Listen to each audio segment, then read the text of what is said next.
দক্ষিণ এশিয়ার স্থিতিশীলতার জন্য রোহিঙ্গা প্রত্যাবর্তন জরুরি। বিশ্ব নেতাদের জোরালো ভূমিকা রাখার আহ্বান জানিয়েছেন প্রধান উপদেষ্টা। হাইনান প্রদেশে বুয়াং সম্মেলনে কিছুক্ষণ আগে বক্তব্য রাখেন ডক্টর ইউনূস। সেখান থেকে যুক্ত হচ্ছেন সহকর্মী বেলায়েত হোসাইন। বেলায়েত, আপনাদের কাছে জানতে চাই যে এই যে বোয়া সম্মেলনে প্রধান উপদেষ্টা জলবায়ু এবং রোহিঙ্গা ইস্যু সহ আর কি কি বিষয়ে তুলে ধরেছেন, বিস্তারিত কি তথ্য আছে আপনার কাছে?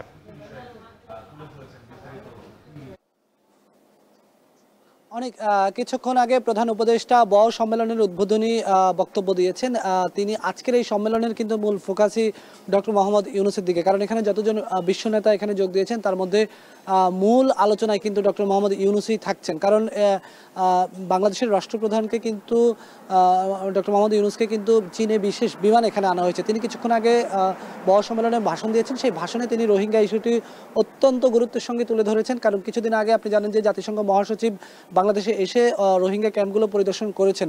এখন পর্যন্ত আন্তর্জাতিক সম্পর্ক বিশ্লেষকরা যেটি বলছেন যে রোহিঙ্গা প্রত্যাবাসনের ক্ষেত্রে বা এই আঞ্চলিক স্থিতিশীলতা বজায় রাখার ক্ষেত্রে এই বিষয়ে চীনের ভূমিকা অত্যন্ত গুরুত্বপূর্ণ। এর আগেও যখন রোহিঙ্গা প্রত্যাবাসনের ক্ষেত্রে জাতিসংঘ ফোরামে মিটিং হয়েছে, সেই মিটিংয়ে কিন্তু চীন এবং রাশিয়া বাংলাদেশের পক্ষে ভোট না দেওয়ার কারণে রোহিঙ্গাদেরকে এই প্রত্যাবাসন করা যায়নি বা এই ইস্যুটি এখনও সমাধান করা যায়নি।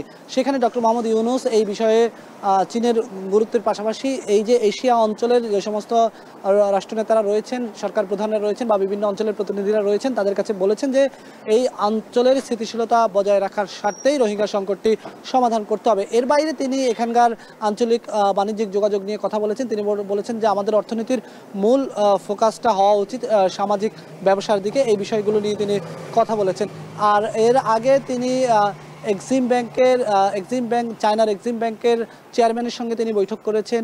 চীনের উপপ্রধানমন্ত্রীর সঙ্গে তিনি বৈঠক করেছেন। অর্থাৎ বোয়া সম্মেলনে এখন যদি বলি এখানকার স্থানীয় সময় প্রায় 12টা বাজে, এখানকার সকাল 9টা থেকেই, যে বাংলাদেশে যখন সকাল 7টা বাজে এখানকার সকাল 9টা থেকেই কিন্তু তিনি বিভিন্ন কর্মকর্তা, সরকারি উচ্চপদস্থ কর্মকর্তা, বিভিন্ন ব্যবসায়ীদের সঙ্গে কিন্তু বৈঠক করা শুরু করেছেন।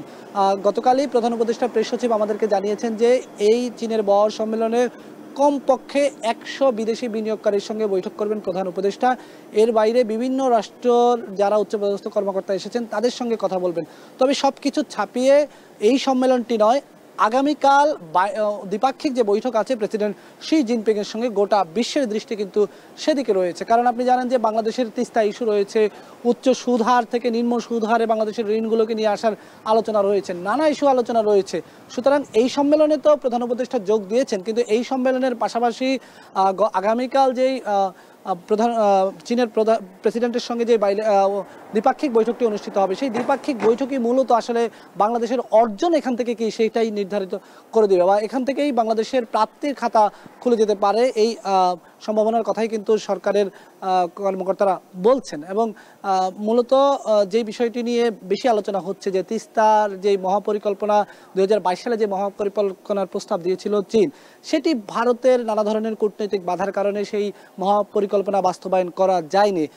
তিস্তার পাড়ের যেই মানুষরা রয়েছে তারা কিন্তু প্রধান উপদেষ্টার এই চীন সফরের দিকে তাকিয়ে আছেন। তারা বলছেন যে প্রধান উপদেষ্টা যদি তিস্তার জন্য এখান থেকে কোনো সুখবর নিয়ে যেতে পারেন, এটি বাংলাদেশের জন্য অনেক বড় একটি কূটনৈতিক বিজয় হবে। কারণ ভারতের পক্ষ থেকে বারবারই ভারতকে তিস্তা নিয়ে পানি বন্টনের জন্য ভারতকে বারবার আমন্ত্রণ জানানো হয়েছে। তারা পানি বন্টনের চুক্তি নিয়ে তাদের 2012 সালেই যে চুক্তি চূড়ান্ত করার কথা ছিল, কিন্তু নানাভাবে গড়িমাসি করে ভারত সেটিকে ঝুলিয়ে রেখেছে।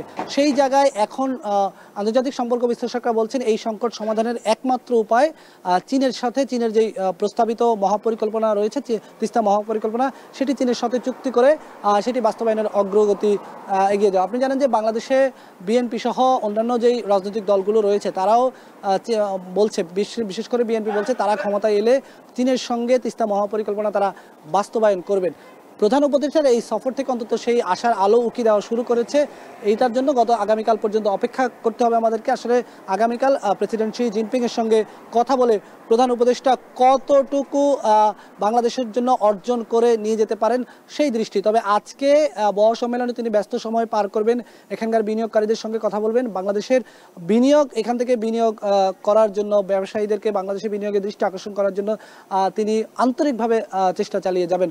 তবে সবচেয়ে যে বিষয়টি খুব উচ্ছ্বাসের সঙ্গে প্রেস সচিব আমাদেরকে জানিয়েছেন সেটি হচ্ছে এই যে বোয়াও শহর খুব ছোট্ট একটি শহর, সমুদ্র বেষ্টিত একটি শহর, এই শহরের প্রতিটি আনাগোনায় ডক্টর মোহাম্মদ ইউনূস বেশ পরিচিত। এখানে তার 3-0 বইটি বা তার 3-0 ফর্মুলাটি এখানকার মানুষের কাছে খুবই পরিচিত। এবং এই যে প্রদেশে আমরা রয়েছি হাইনান প্রদেশ, এই প্রদেশের প্রাদেশিক সরকারের উপদেষ্টাও কিন্তু ছিলেন ডক্টর মোহাম্মদ ইউনূস। নানাভাবেই এখান থেকে তার যে কূটনৈতিক যে তৎপরতা সেটি অনেকটাই সহজ হয়ে যাবে বলে মনে করছেন সংশ্লিষ্টরা। তো এই ছিল বোয়াও সম্মেলন থেকে আমার কাছে এখনকার মতো সবশেষ খবর। অনেক আমাদের সঙ্গে যুক্ত ছিলেন বেলায়েত হোসেন, চীনের বোয়াং প্রদেশে যেই সম্মেলন চলছে সেখানের সবশেষ খোঁজখবর রাখছেন তিনি।